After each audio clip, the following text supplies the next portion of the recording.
Voilà donc dans Premiere, j'ai accéléré pour pas qu'on perde trop de temps. Voici nos petits bonshommes, vous vous souvenez d'eux, vous voyez qu'ils n'ont pas tous la même taille par défaut selon leur définition, et on peut évidemment aller dans options d'effet pour changer leur échelle. Vous pouvez également faire un clic droit dans la timeline pour indiquer à l'ordinateur si vous voulez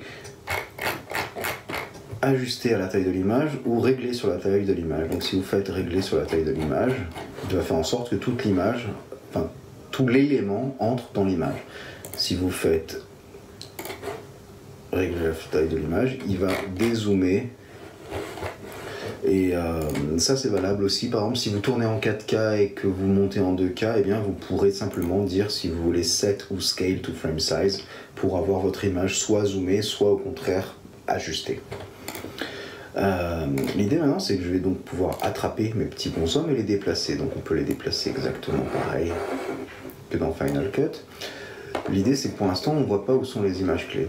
Pour ça il faut les activer en fait. Pour activer la possibilité de déplacer quelque chose dans le temps, vous voyez qu'ici il y a une sorte de chronomètre qui s'appelle Toggle Animation. Et ben qu'est-ce qu'on va faire? On va cliquer dessus. Donc, on va cliquer dessus sur la position et sur l'échelle et sur la rotation. Ça vous rappelle sans doute quelque chose.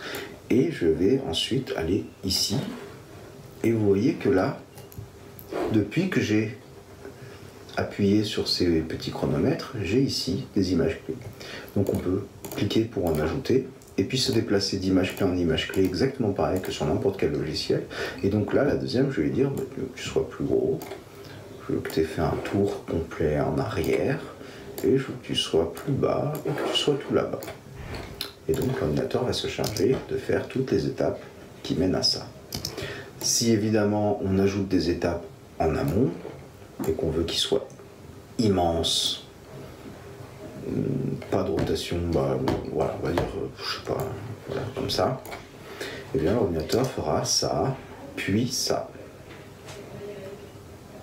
Si on ajoute des étapes au milieu, par exemple, on veut que quand il a la tête retournée, il soit tout en haut, et plus petit, et bien vous voyez qu'il ajoute des images clés et que l'ordinateur se chargera de créer l'animation qui permet d'obtenir ce que vous lui avez demandé. Donc ce principe-là, il est le même dans beaucoup de logiciels, que ce soit Final Cut Pro 7, Final Cut Pro 10 qu'on vient de voir, et After Effects, il y a aussi des keyframes dans DaVinci, il y a des keyframes vraiment un peu partout.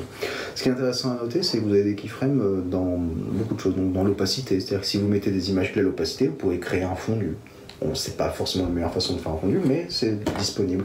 Et puis dans les effets vidéo, si par exemple on prend bah voilà, encore on va prendre flou gaussien, je l'attrape, je le donne, il apparaît ici, donc par défaut il est à 0, mais on peut en mettre autant qu'on veut, on peut même aller très très loin, mais ce qui va être intéressant c'est, comme on l'a fait tout à l'heure, d'en mettre un petit peu seulement et de le rendre légèrement flou. Donc j'active le petit chronomètre, j'ai une image clé qui apparaît, et je vais aller à la fin et mettre une image clé. Comme ça, je sais qu'au début et à la fin, il est à 0. Maintenant, ce qui m'intéresse, c'est de le changer au milieu. Donc, je me place là et je vais augmenter le flou. Le résultat, c'est que l'ordinateur se chargera de flouter et déflouter mon plan.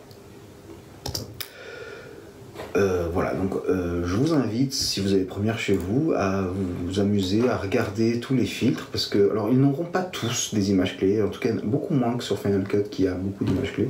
Il y en a certains où il n'y a pas cette possibilité parce que c'est pas compatible avec l'effet en question. Mais il y en a quand même pas mal qui ont la possibilité d'ajouter des images clés, donc là ouais, on peut changer le centre, le radius, etc. Ah oui, j'ai oublié de vous dire, si vous voulez annuler un ensemble d'images clés, simplement vous recliquez sur le chronomètre. Êtes-vous sûr, ça va enlever les keyframes? Oui, oui, c'est vraiment ça que je veux.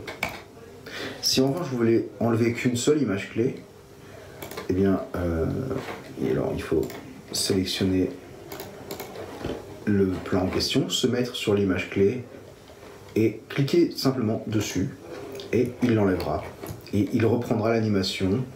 Bon là il n'y en avait pas parce que c'est le flou, mais il reprendra ce qu'il y avait avant qu'on enlève cette image clé. Voilà ce que j'avais à vous dire aujourd'hui sur les images clés. Alors ça n'a peut-être pas été aussi long que la semaine dernière. Mais en tout cas, je vous invite à vous exercer dessus. Et puis, quand il y aura un contrôle, quand on se reverra, évidemment, il y aura des éléments sur les images clés et sur les masques qu'on a vus ensemble. Là-dessus, je vous souhaite de bien vous amuser, d'aller au cinéma si c'est autorisé, d'aller au restaurant si vous avez le droit, et si vous n'avez pas le droit, restez chez vous.